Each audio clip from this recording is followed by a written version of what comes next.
दोस्तों, लोमड़ी इंसान के बच्चे की माँ कैसे बन गई? आइए सुनते हैं। जंगल की हवाएं उस रोज कुछ ज्यादा ही साकित थीं, जैसे किसी बड़े हादसे का इंतजार कर रही हो। धूप की तीखी रोशनी पेड़ों की शाखों से छन छन कर जमीन पर गिर रही थी, और हर जर्रा, हर झाड़ बूटे पर जैसे कोई खामोश सी गवाही दर्ज हो रही थी। एक संकरी पगडंडी, जो घने जंगल के सीने को चीरती चली जाती थी। उस पर दो थके मादे मुसाफिर अपनी जिंदगी का बोझ उठाए बढ़ते चले जा रहे थे। शौहर की उम्र कुछ 35 साल के करीब होगी। मझला कद, धूप में स्याह हुई रंगत, कंधे पर बोरी सी गठरी और आंखों में थकान की चुप परतें, और उसकी बीवी की गोद में महज 1 महीने का बच्चा, माथे पर पसीने की बूंदें और चेहरे पर एक अजीब सा सुकून, जो शायद ममता की वजह से था। सफर लंबा था और रास्ता तंग। दूर किसी देहात से चलकर यह जोड़ा अब एक ऐसे जंगल से गुजर रहा था जिसे लोग ज्यादा पसंद नहीं करते थे। कहते थे, वह जंगल नहीं, खामोशियों का मुखबरा है। मगर इन दोनों के पास कोई और चारा नहीं था। जरा रुकना, मर्द ने बेमन से कहा। पानी की सख्त तलब है, सामने शायद कोई नदी या नाला हो। बीवी ने सिर हिलाया। उसका बच्चा अब भी गहरी नींद में था। वह कुछ कदम किनारे हुई और एक बड़े पत्थर के पास बच्चे को सलीके से लिटा दिया। बस 2 घूंट पी लें, फिर बच्चा उठा लेंगे। उसकी आवाज धीमी थी लेकिन भरोसे भरी। जैसे ही दोनों नदी की तरफ बढ़े, बस चंद ही कदमों का फासला तय हुआ होगा, तभी आसमान से एक साया बिजली की तरह उतरा। एक गिद्ध, बड़ा पुराना और चालाक। उसके पंजे तलवार की तरह नुकीले और आंखें काली रात जैसी खाली थीं। उसने बच्चे को एक झटके में दबोचा और हवा में उड़ा, इतना तेज कि ना माँ की चीख काम आई, ना बाप की दौड़। औरत चीखी। उसका सीना फटा जा रहा था। मेरा बच्चा मर्द लहूलुहान पैरों से भागा। आंखें आसमान पर गड़ गईं, लेकिन गिद्ध अब दूर, बहुत दूर उड़ चुका था। गिद्ध बच्चे को लेकर एक सुनसान सी जगह पहुंचा। जमीन पर उतरा और अपनी चौड़ी चोंच से बच्चे को उलटने पलटने लगा। उस नन्ही जान की सांसें अब भी चल रही थी, मगर कमजोर, बहुत कमजोर। गिद्ध की नीयत साफ थी। वो अब शिकार को खत्म करना चाहता था। मगर तभी एक झाड़ी में सरसराहट हुई। एक लोमड़ी, लंबी, पतली, सुर्ख, भूरी चमड़ी वाली, तेज नजरें और चालाकी से भरी चाल, वह फुर्ती से झाड़ियों से निकली और बगैर एक लम्हा गंवाए गिद्ध पर झपट पड़ी। एक पल के लिए जंगल में सिर्फ परों की फड़फड़ाहट और दहशत की आवाजें थीं। गिद्ध ने बचने की कोशिश की, लेकिन लोमड़ी की झपट इतनी जबरदस्त थी कि वह खुद को संभाल ना सका। जख्मी होकर वह वापस हवा में उड़ गया। अब वहां सिर्फ लोमड़ी थी और बच्चा। वो पास आई, बहुत नरमी से बच्चे को सूंघा, फिर अपने नुकीले लेकिन नाजुक दांतों से बच्चे की गर्दन के पास की कपड़े को दबाया और उसे उठा लिया। ना वह लोमड़ी कुछ सोचती थी, ना समझती, मगर जैसे उसके भीतर कोई आवाज कह रही थी, इस बच्चे को बचा लो, यह तेरा है। अब वो झाड़ियों के पीछे गायब हो गई। मैंने कहा था ना, मैंने कहा था। औरत जमीन पर गिर पड़ी थी। उसे पास से दूर मत करना, यह जंगल अच्छा नहीं है। मर्द गुमसुम खड़ा था, हाथों की मुट्ठियां भींची हुई, उसका चेहरा वीरान हो चुका था। वो दोनों जंगल में इधर उधर भागे, आवाजें लगाई, दरख्तों से टकराए, मगर जवाब सिर्फ हवाओं की सरसराहट थी। एक जख्मी चीख, एक अधूरी माँ और एक बेबस बाप लोमड़ी बच्चे को एक ऐसी जगह ले आई थी जो जंगल के दूसरे हिस्सों से बिल्कुल अलग थी। एक तंग लेकिन महफूज सी गुफा, अंदर सूखी घास, कुछ पत्ते और अंधेरा। लोमड़ी ने बच्चे को धीरे से जमीन पर रखा। कुछ देर तक उसे देखती रही। बच्चा अब भी जिंदा था, आंखें बंद थीं, सांसें धीमी, मगर दिल धड़क रहा था। लोमड़ी ने अपनी पूंछ से बच्चे को ढंका, फिर जमीन से कुछ नमीदार पत्ते उठाकर उसके गालों पर रखे, जैसे कोई माँ बुखार में तपते बेटे का माथा पोंछती हो। वो लोमड़ी अब सिर्फ एक जानवर नहीं थी, वो एक माँ थी। गुफा के अंदर एक अजीब सी खामोशी थी। बाहर जंगल जाग रहा था, परिंदे चहचहा रहे थे, हवा झाड़ियों से उलझ रही थी, मगर इस गुफा में जैसे वक्त रुक गया था। लोमड़ी एक कोने में बैठी थी और उस नन्हे बच्चे को देख रही थी, जिसे वह गिद्ध के पंजों से छीन लाई थी। उसकी आंखों में एक अजीब सी नरमी थी, जैसे इंसानी एहसासात हो। कभी वह बच्चे की सांसें सुनती, कभी उसके गालों को हल्के से सूंघती, कभी उसकी थूथनी को उसकी नन्ही उंगलियों पर रखती। उसे जैसे यकीन नहीं हो रहा था कि यह उसकी जिम्मेदारी बन चुका है। बच्चा अब भी नींद में था, उसका सीना ऊपर नीचे हो रहा था, हर सांस के साथ जैसे जिंदगी वापस आ रही थी। उधर नदी के किनारे वो औरत रूबीना पत्थर पर बैठी थी, बाल बिखरे हुए, चेहरा धूल मिट्टी से भरा और आंखों में वह दर्द जो सिर्फ एक माँ ही महसूस कर सकती है। शकील घुटनों के बल बैठा हुआ था, जमीन पर झुका, अपनी ही उंगलियों को रगड़ते हुए, जैसे खुद को कोस रहा हो। शकील, रूबीना की आवाज टूटी हुई थी। हमने क्या खो दिया है, तुम्हें एहसास है? शकील ने सर झुकाया। मैंने सोचा भी नहीं था कि यह हो जाएगा। मैं बस पानी पीने गया था। एक पल की चूक, तुमने मुझसे मेरी गोद छीन ली। रूबीना की आवाज अब भीग चुकी थी, मगर उसमें इल्जाम नहीं था, सिर्फ बेबसी थी। शकील ने आंखें उठाई दूर आसमान की तरफ, जहां कल वह गिद्ध उड़ता हुआ नजर आया था। उसकी आंखें लाल थीं, मगर आंसू नहीं निकले थे। कुछ आंसू इतने भारी होते हैं कि बह भी नहीं पाते। 2 दिन तक वह जंगल के कोने कोने में तलाश करते रहे। शकील हर पेड़ के नीचे झांकता, हर झाड़ी में झुकता, और रूबीना पीछे पीछे रोती हुई चलती, मगर कहीं से बच्चे का सुराग नहीं मिला। तीसरे दिन उनके पास ताकत भी नहीं बची थी और उम्मीद भी। आखिरकार रूबीना की सांसें उखड़ने लगीं और शकील को उसे लेकर वापस गांव लौटना पड़ा। गांव के लोग जब उन्हें यूं खाली हाथ लौटता देखकर जमा हुए तो हैरानी के साथ साथ शक भी फैल गया। बच्चा कहाँ है? किसी ने पूछा। गिद्ध उठा ले गया। शकील ने सिर झुका लिया। गिद्ध? एक बूढ़े ने आंखें सिकोड़ते हुए कहा। इतनी सी जान, और वह भी दिन दहाड़े। रूबीना ने कांपती आवाज में कहा, मेरी आंखों के सामने हम सिर्फ पानी पीने गए थे। बस कुछ पल को रखा था उसे जमीन पर, और वो आ गया, सब कुछ लूट कर चला गया। लोगों ने अफसोस जताया, कुछ ने चुप्पी अख्तियार की और कुछ ने आंखों में शक लिए। एक दूसरे की तरफ देखा। उधर जंगल में उस गुफा के अंदर वो बच्चा अब धीरे धीरे आंखें खोलने लगा था। भूख उसे सता रही थी, मगर रोने की हिम्मत नहीं थी। लोमड़ी ने घास के नीचे से एक चबाया हुआ टुकड़ा लाकर मुंह से नरम किया और बच्चे के होठों से लगाया। बच्चा घबरा गया, मगर जब जायका हलक से उतरा तो उसने खुद ब खुद चूसना शुरू कर दिया। लोमड़ी का दिल एक अजीब किस्म की बेचैनी में था। वह बार बार गुफा के बाहर जाकर देखती कि कहीं कोई जानवर तो नहीं आया, फिर वापस आकर बच्चे के पास बैठ जाती।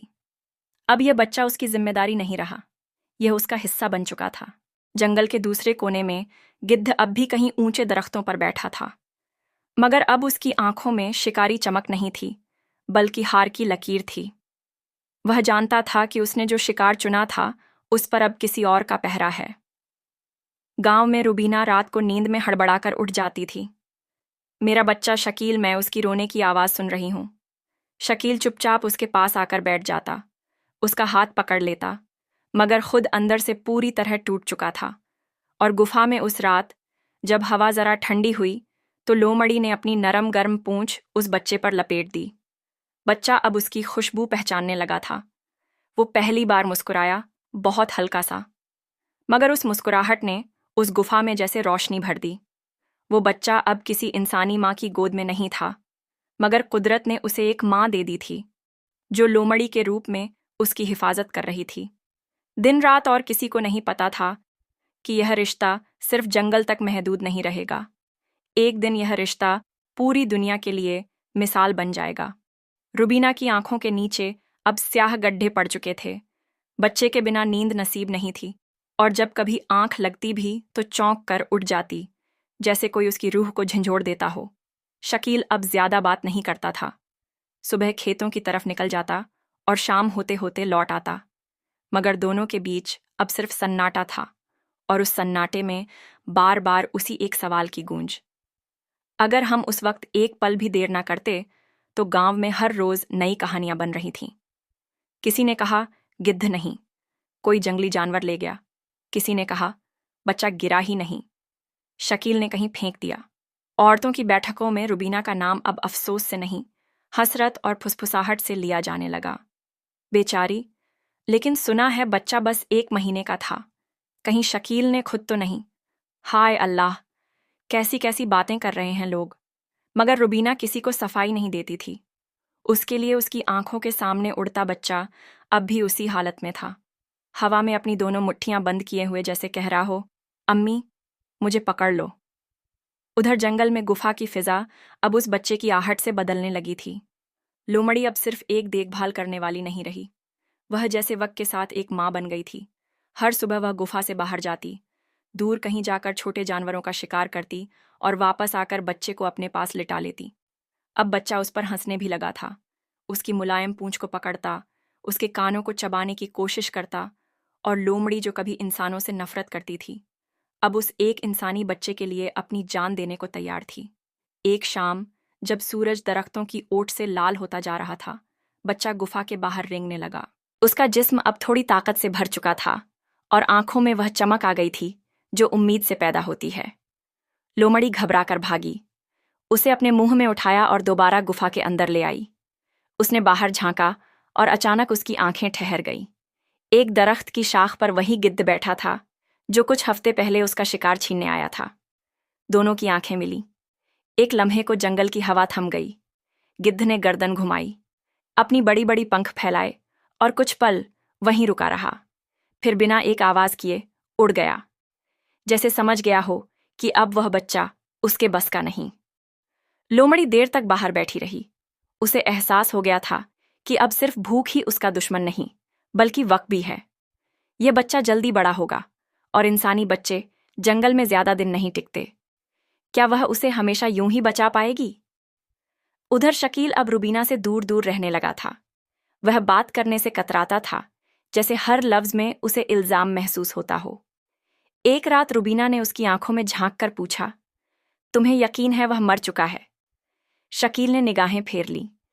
रुबीना, जो गिद्ध उड़कर ले जाए वो बच्चा कभी नहीं लौटता, मगर मैंने उसे गिरते नहीं देखा था। उसकी आवाज कांपी। क्यों अपने जख्म को हर रोज कुरेदती हो? क्योंकि मेरा दिल कहता है मेरा बच्चा जिंदा है, कहीं है और किसी की गोद में है। शकील कुछ बोल नहीं पाया। कभी कभी जब जवाब ना हो तो खामोशी खुद एक इकरार बन जाती है। रात गहराती रही और दूसरी तरफ जंगल में वह बच्चा लोमड़ी के सीने से चिपका सो रहा था, जैसे वह उसकी मां ही नहीं, उसकी पूरी दुनिया हो। गुफा की छत से धूप की महीन किरणें अब उस बच्ची के चेहरे पर पड़ने लगी थीं और वह आंखें मिचमिचाकर मुस्कुराने लगती। उसकी छोटी छोटी उंगलियां अब धीरे धीरे मजबूत होने लगी थीं और गर्दन सीधी हो रही थी। लोमड़ी जब उसके पास बैठती तो वह नन्ही सी मुस्कान के साथ अपनी छोटी छोटी उंगलियों से उसका चेहरा छूने लगती, जैसे वह पहचानने लगी हो कि यह वही है जो उसे हमेशा साथ रखना चाहिए। लोमड़ी अब सुबह सुबह गुफा से बाहर निकल जाती। जंगल का हर कोना उसके लिए पहचाना हुआ था। कहाँ कौन सा पेड़ था, कहाँ पानी का सोता था और कहाँ शिकारी घूमते थे, उसे सब कुछ याद था। लेकिन अब उसके मन में एक नया नक्शा था। बच्ची का मासूम चेहरा, उसकी चंचल आंखें और उसकी छोटी छोटी सांसें। एक दिन जब लोमड़ी जंगल से लौट रही थी तो गुफा के पास आते हुए उसकी नजर चौंक पड़ी। बच्ची को उसने गुफा के बाहर देखा और वह बिना किसी सतर्कता के रेंगते हुए बाहर जा रही थी। लोमड़ी के दिल में एक अजीब सी घबराहट छा गई। ऐसा तो कभी नहीं हुआ था कि बच्ची बाहर अकेली चली जाती। तुरंत वह गुफा में दौड़ी, लेकिन तब तक बच्ची ने अपने नन्हे पैरों से गुफा के दरवाजे तक पहुंचने की कोशिश की थी। लोमड़ी की आंखों में डर था, मगर उसकी नजरों से यह डर छुपा हुआ था। बच्ची जब उसकी तरफ मुड़ी तो उसे देखकर एक अजनबी सी मुस्कान उसकी छोटी सी आंखों में चमकी।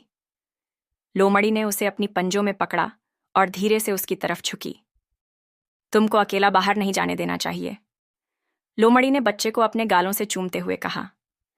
बच्ची ने नन्ही सी आवाज में कुछ कहा, शायद अपनी मासूमियत से समझते हुए कि उसकी मां उसे कितना चाहती थी। लोमड़ी को अब एहसास हो गया था कि यह सिर्फ एक डर नहीं था, यह एक जिम्मेदारी थी। बच्ची के साथ अब जंगल में हर कदम पर खतरा था। यही जंगल, वही खतरनाक शिकारी और वही भूखे जानवर थे जो इस छोटी सी जान को नुकसान पहुंचा सकते थे। लोमड़ी को यह समझ में आ चुका था कि उसे अब सिर्फ अपना ख्याल नहीं रखना था, बल्कि इस नन्ही सी जान की रक्षा भी करनी थी। एक दिन जब वह बच्ची को गुफा के पास खेलते हुए देख रही थी, अचानक उसके कानों में कोई आहट आई। उसकी नजरें चौकस हो गईं और उसके पैरों के पंजे थम गए। बच्ची अभी भी गुफा के पास थी, खेल रही थी। लोमड़ी को ध्यान आया कि जंगल में यह कोई और आवाज थी, कोई शिकारी या फिर कोई बड़ा जंगली जानवर। लोमड़ी तुरंत दौड़ते हुए बच्ची के पास पहुंची और उसे अपनी पीठ पर चढ़ा लिया। बच्ची चुपचाप, जैसे उसकी समझ में आ गया हो कि मां उसे हमेशा सुरक्षित रखेगी। लोमड़ी के शरीर से लिपट गई। लोमड़ी अपनी तेजी से जंगल की ओर भागी और उसे छिपाने के लिए किसी सुरक्षित जगह की तलाश करने लगी। कुछ दूरी पर उसे एक बड़ी सी झाड़ी दिखाई दी, जहां वह बच्ची को सुरक्षित रख सकती थी। उसने झाड़ी के पीछे बच्ची को बैठाया और खुद उसके पास बैठ गई। उसके कान अब पूरी तरह से सतर्क थे। कुछ देर बाद एक बड़ा शेर गुफा के पास आया और उसकी नज़र गुफा की ओर मुड़ी। लोमड़ी के दिल की धड़कन तेज हो गई। अब वह बच्ची को बचाने के लिए और कुछ नहीं कर सकती थी। शेर की नज़र उस ओर थी जहां बच्ची छिपी थी, लेकिन लोमड़ी ने अपनी जगह पर रहते हुए शेर को घूरते हुए शिकार करने की बजाय पीछे हटने का इशारा किया। शेर की नज़रें उसके ऊपर पड़ी, लेकिन शेर के कदम धीमे हो गए। उसने सोचा, शायद यह लोमड़ी उसे चुनौती नहीं दे रही थी, बल्कि अपनी जान बचाने के लिए उसका ध्यान भड़का रही थी। लोमड़ी ने धीरे धीरे अपनी दिशा बदली और शेर को फिर से अपनी ओर खींचने के लिए आहिस्ता से शोर मचाया। शेर का ध्यान अब उस ओर था और लोमड़ी ने सही मौका देखा जब वह शेर की आक्रामकता को कम करने में सफल हो गई थी। शेर झपकते हुए वापस लौट गया और लोमड़ी ने बच्ची को फिर से अपने पास खींच लिया। अब वह जानती थी कि इस जंगल में उसे सिर्फ अपने आप को ही नहीं, बल्कि इस मासूम बच्ची को भी बचाना था। मगर इन खतरे की आहटों के बीच लोमड़ी को यह महसूस हो रहा था कि यह युद्ध कभी खत्म नहीं होगा। एक माँ की तरह वह हर दिन यह संघर्ष करती रहेगी। उसकी देखभाल, उसकी सख्ती और उसकी बेजोड़ मोहब्बत, यह सब एक लंबे सफर का हिस्सा था, जहां हर कदम पर डर और उम्मीद साथ साथ चलते थे। बच्ची ने अब अपने छोटे हाथों से लोमड़ी को फिर से छुआ, जैसे वह कहना चाह रही हो, तुम मेरी माँ हो, मैं तुमसे कभी दूर नहीं जाऊंगी। और लोमड़ी के दिल में यह बात गूंज उठी। यह वह था जिसे वह हमेशा अपने पास रखना चाहती थी। जंगल में वक्त थम तो नहीं जाता, लेकिन किसी को उसकी रफ्तार का एहसास भी नहीं होता। बच्ची अब शिशु नहीं रही थी, वह 3 बरस की हो चली थी। उसके छोटे छोटे कदम अब तेज चलने लगे थे। बाल बिखरे रहते, चेहरे पर धूल मिट्टी की परत होती, लेकिन आंखों में एक अलग सी चमक जिज्ञासा की। लोमड़ी अब उसे अपनी गुफा से थोड़ी दूर तक ले जाती, जहां दिन के वक्त धूप छनकर जमीन पर पड़ती थी और कभी कभी तितलियां उड़ती थीं। बच्ची वहीं बैठकर मिट्टी से खेलती, पत्तों से घर बनाती और सूखे पेड़ों की टहनियों को गुड़िया समझकर उनसे बातें करती। किसी इंसानी जबान में नहीं, मगर बच्ची अब लोमड़ी की आंखें पढ़ना सीख गई थी। जब लोमड़ी की नजरें तीखी हो जाती, मतलब खतरा है। जब उसका दम तेज चलने लगता, तो बच्ची समझ जाती कि कहीं कोई शिकारी या जंगली जानवर पास है। यह समझदारी उसने धीरे धीरे खुद ही सीख ली थी। एक दोपहर जब धूप बहुत तेज थी, बच्ची एक छोटी सी झील के किनारे पत्थरों से खेल रही थी। लोमड़ी कुछ दूरी पर बैठी चौकन्नी निगाहों से सब देख रही थी। तभी हवा की रफ्तार एकदम बदल गई। पेड़ों के पत्ते से हर उठे। लोमड़ी के कान एकदम खड़े हो गए। कुछ था, कुछ पास ही आ रहा था। अचानक एक झाड़ी से भूरे रंग का एक जानवर निकला, पतला मगर लंबा। उसकी चाल में भूख की बेताबी थी। वो एक जंगली भेड़िया था, शायद झुंड से बिछड़ा हुआ और अब अकेला शिकार की तलाश में। लोमड़ी एकदम उठ खड़ी हुई। बच्ची कुछ समझ नहीं पाई, लेकिन लोमड़ी की फुर्ती ने उसे चेतावनी दे दी। बच्ची उठी और लोमड़ी के पीछे छिप गई। भेड़िए ने बच्ची को देखा। कुछ पल वो रुका। उसकी आंखों में वही शिकारी भूख थी जो जंगल में रहने वाले कई जानवरों में होती है। लेकिन तभी लोमड़ी ने दांत निपोरे। उसकी कमर नीचे झुक गई, पंजे आगे की तरफ, जैसे कोई शिकारी खुद लड़ने को तैयार हो। ये वही लोमड़ी थी जिसने एक बार गिद्ध से बच्ची को बचाया था। अब फिर एक बार वही वक्त आ गया था। भेड़िया आगे बढ़ा, लेकिन लोमड़ी पीछे नहीं हटी। उसके गुर्राने की आवाज ने पूरे माहौल को जमा दिया। बच्ची एक पत्थर के पीछे दुबकी हुई थी। डर उसकी आंखों से बह रहा था, लेकिन उसके होंठ बंद थे। वो जान चुकी थी, आवाज मतलब खतरा, और खतरे में खामोशी ही सबसे बड़ी सुरक्षा। अचानक भेड़िया झपट्टा और लोमड़ी उस पर कूद पड़ी। दोनों के बीच जोरदार झपाझप शुरू हो गई। पंजों की खरोच, दांतों की टक्कर, मिट्टी उड़ रही थी। बच्ची कांप रही थी, लेकिन अपनी जगह से हिली नहीं। कुछ ही पल में लोमड़ी ने ऐसा वार किया कि भेड़िया बौखला गया। उसे शायद यह उम्मीद नहीं थी कि इतनी छोटी जान इतनी जिद्द से लड़ेगी। आखिरकार जख्मी होकर भेड़िया पीछे हटा। एक बार बच्ची को घरा और झाड़ियों में गुम हो गया। लोमड़ी बुरी तरह थकी हुई थी। उसकी बाईं टांग से खून रिस रहा था। वो बच्ची के पास आई और उसे अपनी गर्दन से सहलाया। बच्ची ने उसकी टांग को देखा और मिट्टी से एक पत्ता उठाकर जैसे उस पर रखना चाहा। उसे नहीं पता था कि दर्द कम कैसे होता है, लेकिन इतना जानती थी, उसकी माँ तकलीफ में है। उस रात बच्ची ने कुछ नहीं खाया। वह लोमड़ी के पास बैठी रही, उसकी सांसों की रफ्तार को महसूस करती रही। जंगल की बेटी अब सिर्फ बचपन में नहीं थी, वह जीने और जंग लड़ने के उस फन को सीखने लगी थी जो कोई स्कूल नहीं सिखा सकता। और अब धीरे धीरे बच्ची का चेहरा बदलने लगा था। उसकी आंखें जंगल की रातों को पहचानने लगी थीं। उसके कदम अब उस मिट्टी से डरते नहीं थे जिसमें खून की बू थी, जिसमें पंजों के निशान थे। लेकिन एक सवाल अब भी हवा में तैरता था, क्या सिर्फ जानवर ही खतरा है, या इंसानों के कदम भी एक रोज इस जंगल में फिर पड़ेंगे? वक्त का पता नहीं चलता जब कोई घड़ी ना हो, ना कोई कैलेंडर, ना ही कोई तारीख गिनने वाला हो। मगर सूरज रोज निकलता है और फिर छिपता है, और इसी आने जाने में उम्र बीतती है। अब उस बच्ची को जंगल में आए 19 साल हो चुके थे। वो जो कभी धूल से सना नन्हा बदन था, अब एक लंबा सजीला जिस्म बन चुका था। उस लड़की की पेशानी चौड़ी थी, आंखें बड़ी बड़ी और बिल्कुल गहरे कुएं की तरह, जिनमें खामोशी भी थी और सवाल भी। उसका रंग उजला था, गोरा जैसे किसी बर्फीली सुबह की किरणें। बाल लंबे उलझे हुए, मगर उनमें एक खास सी रवानी थी, जैसे हवा में घुली हुई कोई बात। वह अब पूरी तरह से जंगल का हिस्सा बन चुकी थी, मगर जंगल उसके लिए अब भी एक रहस्य था। वह पेड़ों की जुबान समझती थी, पर खुद खामोश रहती थी। पक्षियों की उड़ान से मौसम का अंदाजा लगा लेती, मगर उसके होंठ अब भी इंसानी लफ्जों से अनजान थे। पर उसकी निगाहें बोलती थीं, बहुत कुछ कहती थीं। लोमड़ी अब बूढ़ी हो चली थी, उसकी चाल धीमी हो गई थी, लेकिन लड़की उसके लिए अब भी वही थी जिसे उसने गिद्ध से बचाया था। बस अब फर्क यह था कि अब लड़की उसकी देखभाल करती थी।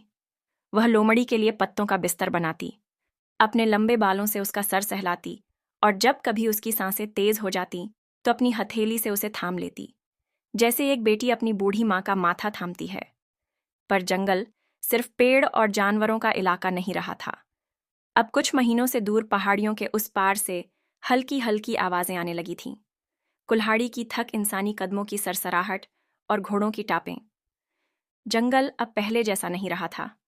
पेड़ कटने लगे थे, जमीनें समतल हो रही थीं, और इंसानी बस्तियां धीरे धीरे करीब आती जा रही थीं। उस लड़की ने पहली बार कुछ अजनबी आवाजें सुनी। वो किसी एक पेड़ के पीछे छिप कर देख रही थी।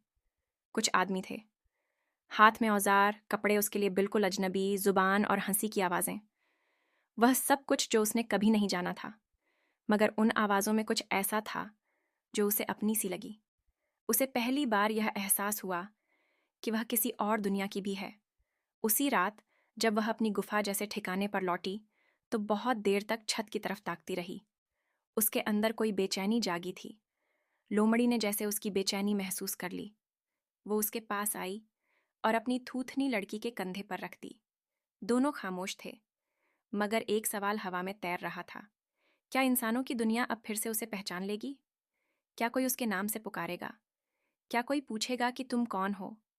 लड़की अब रोज नदी के किनारे जाती थी, उसी नदी के पास जहां एक दिन उसके माँ बाप पानी पीने को रुके थे। अब वह अकेली बैठती, उस पानी को देखती जैसे कुछ ढूंढ रही हो। उसका चेहरा अब उस जंगल की जमीन से अलग नजर आता था। उसकी खूबसूरती जंगल की नहीं, किसी और जगह की निशानी लगती थी।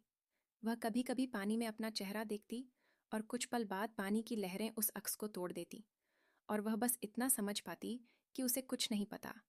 वो कौन है, कहाँ से आई है, लेकिन अब कुछ बदल रहा है, कुछ आने वाला है। और इधर इंसानों की वह टोली, जिनकी बातें उसने दूर से सुनी थी, अब और करीब आ रही थी।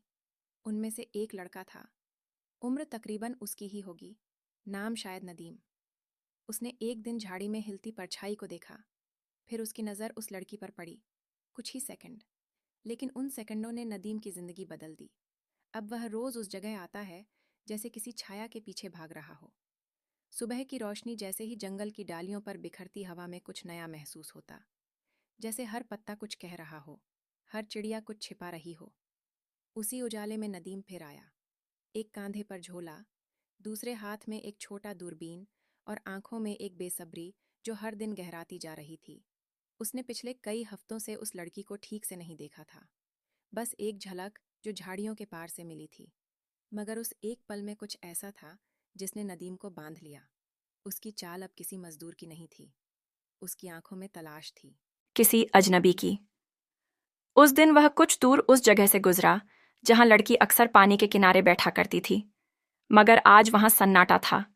सिर्फ नदी की धीमी धीमी आवाज और कुछ टूटे हुए पत्ते, जैसे किसी के कदमों के निशान छूट गए हों। दूसरी तरफ उस लड़की की आंखों में पहली बार इंसान की परछाई का डर उतर आया था। वह पेड़ की ओट में छिपी हुई थी। दूर से नदीम को देखती रही और पहली बार उसे ऐसा लगा कि कोई उसे पहचान सकता है। मगर वह इंसान, जिसे उसने कभी नहीं जाना, वह अब उसके जंगल में घुस आया था। वो भागी नहीं, बस बहुत देर तक वहां से उसे देखती रही, फिर चुपचाप नदी के किनारे बैठे पत्थरों पर लौट आई, वहीं जहां वह हर शाम पानी की परछाई में खुद को ढूंढा करती थी। पर आज की शाम अलग थी। लोमड़ी की सांसें तेज थीं, उसकी चाल धीमी पड़ गई थी। उसके शरीर का वजन जैसे हर दिन कम होता जा रहा था। लड़की अब उसकी देखभाल में ज्यादा वक्त देती। वह पेड़ों से खास पत्तियां चुनकर लाती, जिन्हें वह जानती थी कि लोमड़ी चबाया करती थी। पानी को साफ पत्थरों में भरकर ले जाती ताकि मिट्टी ना हो, मगर कुछ चीजें चाहने से ठीक नहीं होती। एक रात, जब चारों तरफ स्याह अंधेरा था और बारिश की बूंदें पत्थरों पर गिर रही थीं, लोमड़ी ने लड़की के सीने पर अपना सिर रख दिया। लड़की की आंखों से आंसू नहीं गिरे। वह कभी रोना नहीं सीखी थी, मगर उसके हाथ कांप रहे थे। लोमड़ी की सांसें रुक रुक कर चलने लगीं। लड़की ने उसका माथा चूमा। वो कुछ नहीं बोली, मगर उसकी आंखों में इतना सब्र था कि जैसे पूरे जंगल की चुप्पी उस एक लम्हे में समा गई हो।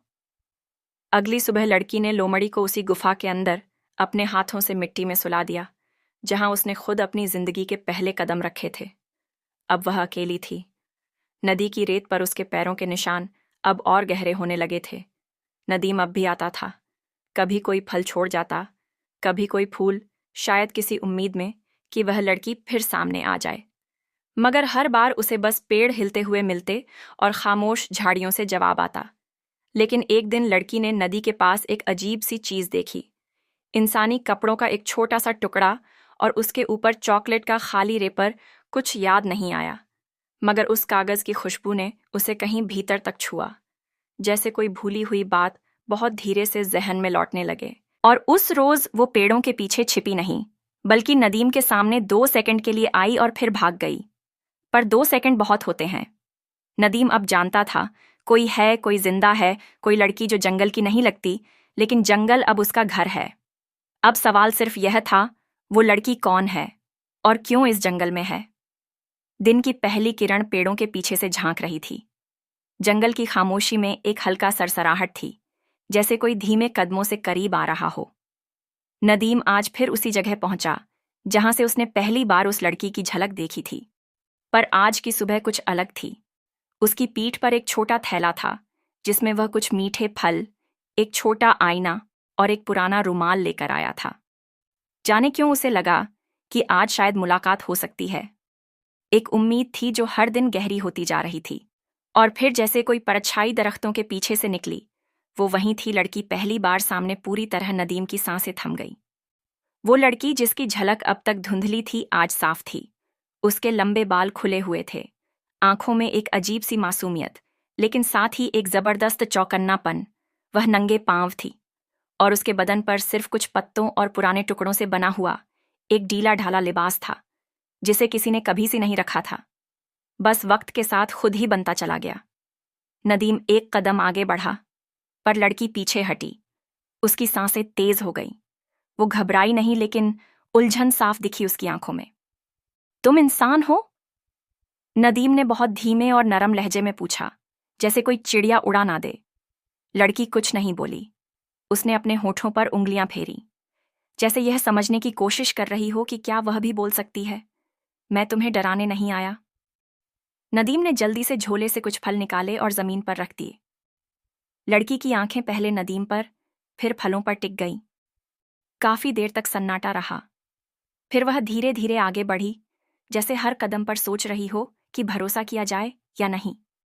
उसकी चाल में जंगल की फुर्ती थी, मगर उसके दिल में इंसानों का डर भी।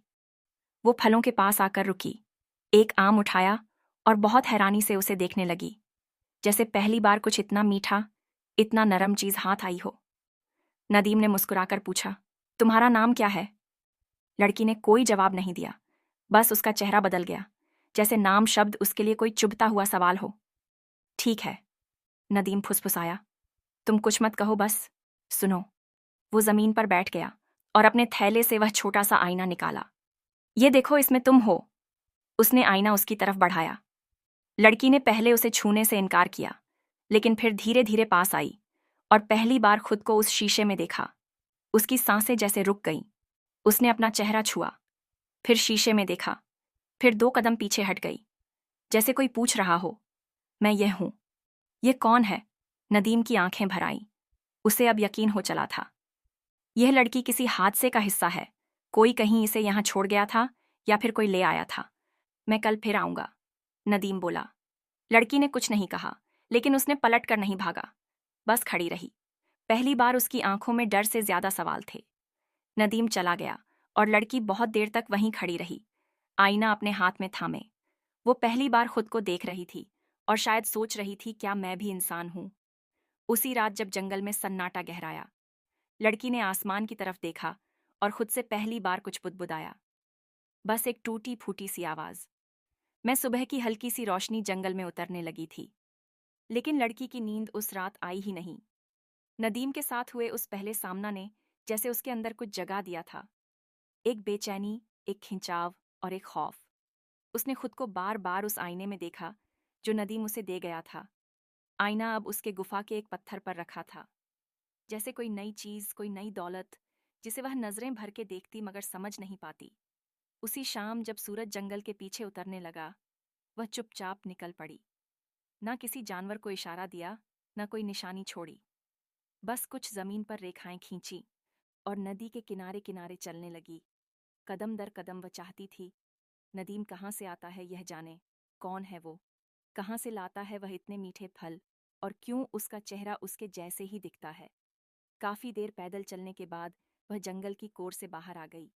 दूर से एक मिट्टी का रास्ता नजर आ रहा था और उस रास्ते पर कुछ परछाइयां हिल रही थीं। इंसान वो पहली बार किसी बस्ती को इतने करीब से देख रही थी। घर, दीवारें, कपड़े सूखते हुए, बच्चे खेलते हुए और एक बूढ़ी औरत दरवाजे पर बैठी हुक्का पी रही थी। लड़की की आंखों में हैरानी का समुंदर था। हर चीज उसे अजीब लग रही थी। इंसानों के कपड़े, उनके बोलने का तरीका, उनके चेहरे पर सजे हंसी के अलग अलग नकाब। वो झाड़ियों में छुपी रही, सांस रोके। तभी उसे वह दिखा। नदीम वो किसी लड़की से बात कर रहा था, शायद उसकी बहन थी या कोई और। उसके हाथ में कुछ किताबें थीं। उसने उन्हें जमीन पर रखा और कुछ समझाने लगा। लड़की उस झाड़ी में दुबकी रही। उसकी आंखें नदीम की तरफ जमी थीं। लेकिन अब सवाल यह नहीं था कि वह कौन है, सवाल यह था कि मैं कौन हूं। कहीं दूर एक बच्चा रोने लगा। उसकी माँ दौड़ती हुई आई, गोद में उठाया, चूम लिया। लड़की की आंखें वहीं अटक गईं। उसे ऐसा क्यों लग रहा था कि वह इस नज़ारे को पहले भी देख चुकी है।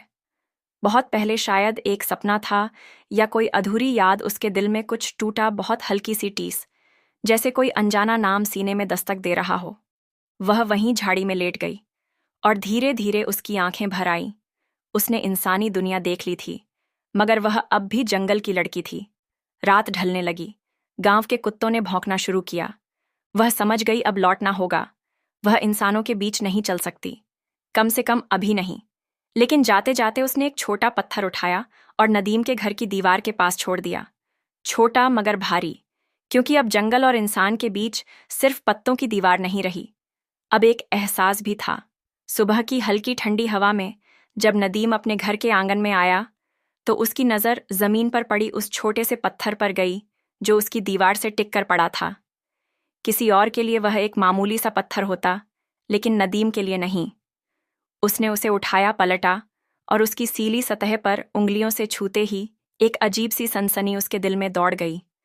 वो यहाँ तक आई थी, उसके दिल ने कहा। उसने उसी वक्त सामान समेटा, एक थैला, कुछ कपड़े, एक छोटी सी रोटी की पोटली और पाँव में बंधने वाला रेशा।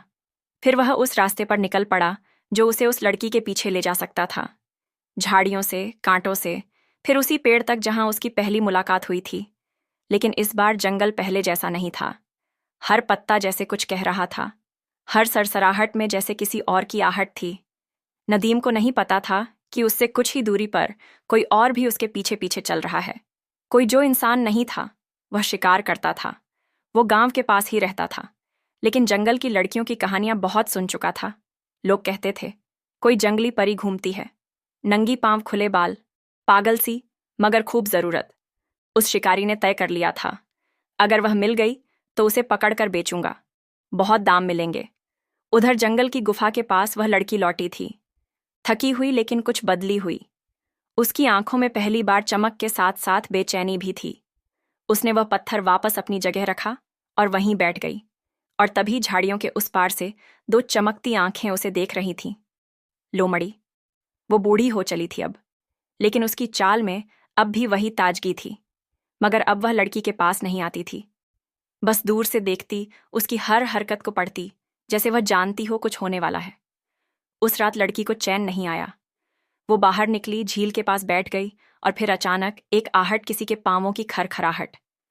वो पीछे मुड़ी और कुछ कदमों की दूरी पर नदीम खड़ा था। सांसें तेज, आंखों में हैरानी और दिल में 100 सवाल। मैं जानता था तुम आओगी, नदीम बोला।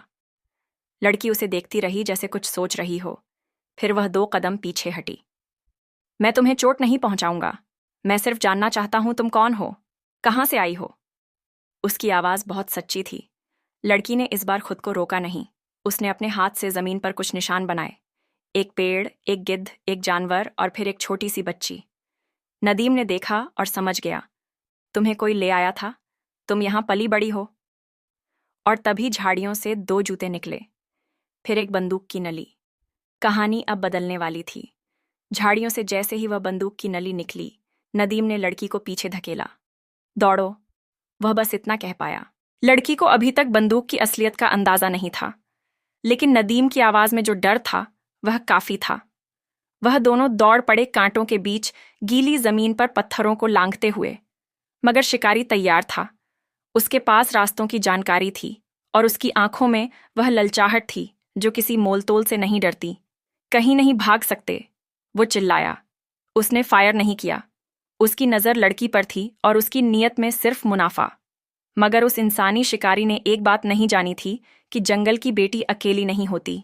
अचानक एक झपट्टा, एक चीख, और वह शिकारी जमीन पर गिर पड़ा। उसके सीने पर सवार थी लोमड़ी, सफेद और भूरी रोए, आंखों में आग, जैसे बरसों की परवरिश अब इंसाफ मांग रही हो। उसने उसके हाथों को पंजों से खरोच डाला और उसके चेहरे पर गहरी चोटें की। शिकारी बौखला गया। हट हट जा पगली जानवर। उसने लोमड़ी को धक्का दिया और बंदूक उठा ली, मगर गोली चलाने से पहले ही नदीम ने पीछे से उसकी बांह पकड़ ली। धक्का मुक्की में बंदूक जमीन पर गिरी और वहीं लड़की की नजर उस पर पड़ी। उसने बंदूक उठाई, लेकिन वह डर से कांप रही थी। उसने कभी किसी को नुकसान नहीं पहुंचाया था। उसके हाथ कांप रहे थे, आंखों से आंसू गिरने लगे। लोमड़ी उसके पास आई। उसने लड़की की टांग से सिर रगड़ा, जैसे कह रही हो, डर मत, मैं हूं ना। उस एक इशारे ने लड़की को हौसला दिया। उसने बंदूक शिकारी की तरफ कर दी और बिना गोली चलाए बोली, जा, चला जा, नहीं तो अब की बार हम नहीं छोड़ेंगे। शिकारी को कुछ समझ नहीं आया। ये लड़की इंसानी लगती थी, मगर उसकी आंखें जंगली थीं।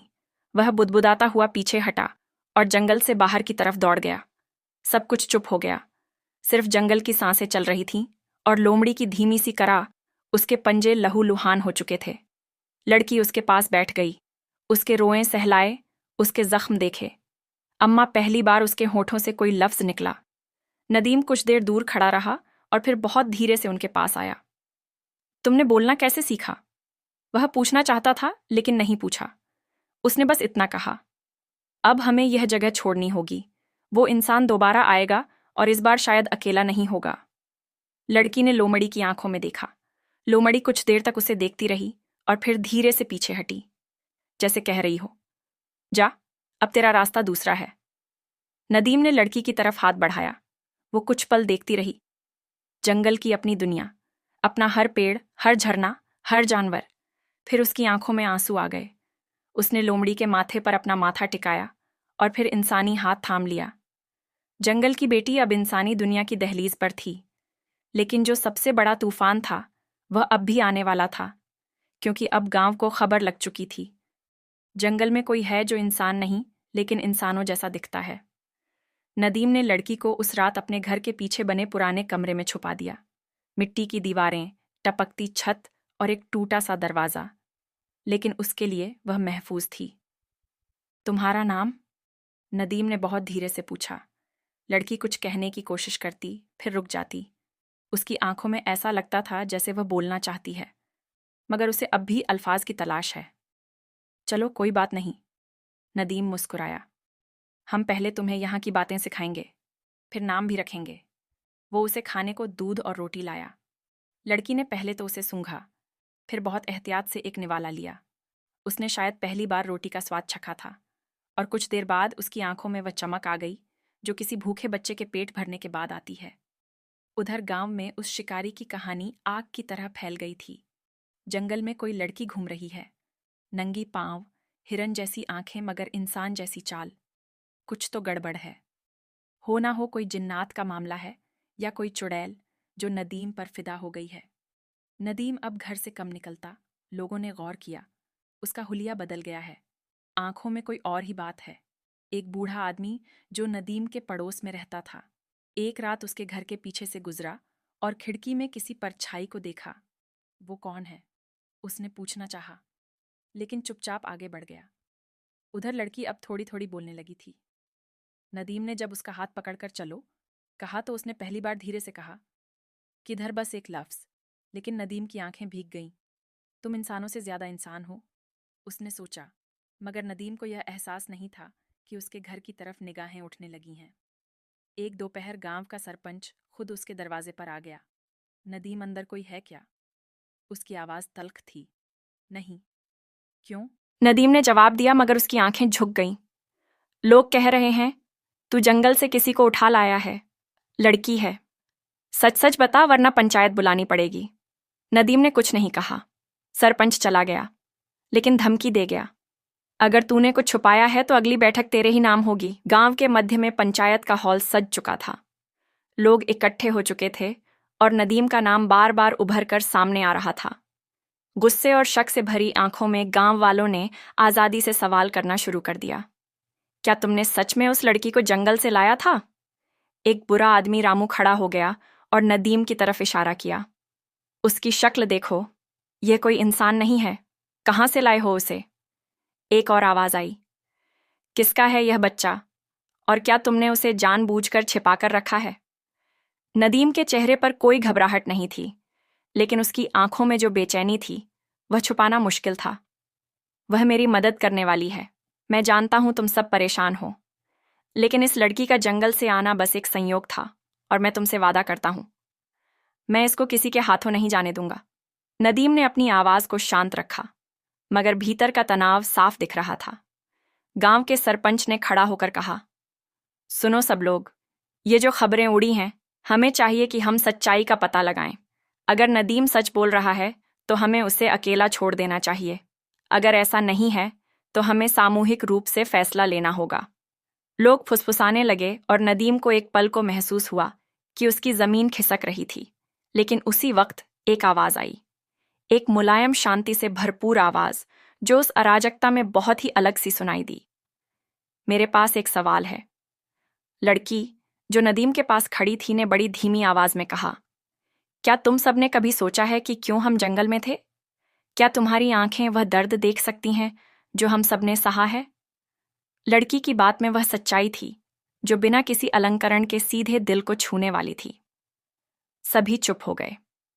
सरपंच और बाकी लोग एक दूसरे को देखने लगे। कुछ ने उसकी आंखों में डर और सवाल देखा, कुछ ने सिर्फ हैरानगी महसूस की। तुम इंसान हो? एक औरत जो नदीम की मां के साथ बैठी थी ने शक्की अंदाज में पूछा। मैं हूं, लड़की ने कहा, और तुम सबको जानने का हक है कि मैं यहां क्यों हूं। मैं एक दिन जंगल में खो गई थी और तब से यह जंगल मेरा घर बन गया। लेकिन मैं भी इंसान हूं। अगर तुम चाहो तो मेरी मदद कर सकते हो या फिर मुझे छोड़ सकते हो, लेकिन मुझे डर नहीं है। मैं अपनी दुनिया के लिए खड़ी हो सकती हूं। लड़की के बोलने का तरीका एकदम अलग था। कोई नहीं जानता था कि उसकी पूरी जिंदगी कैसे जंगल में गुजरी। उसका बदला हुआ अंदाज, उसकी भाषा, उसकी ताकत सब कुछ ऐसा था जो किसी भी गांव वाले के लिए नया था। नदीम ने लड़की की तरफ देखा। उसकी आंखों में ताजगी थी।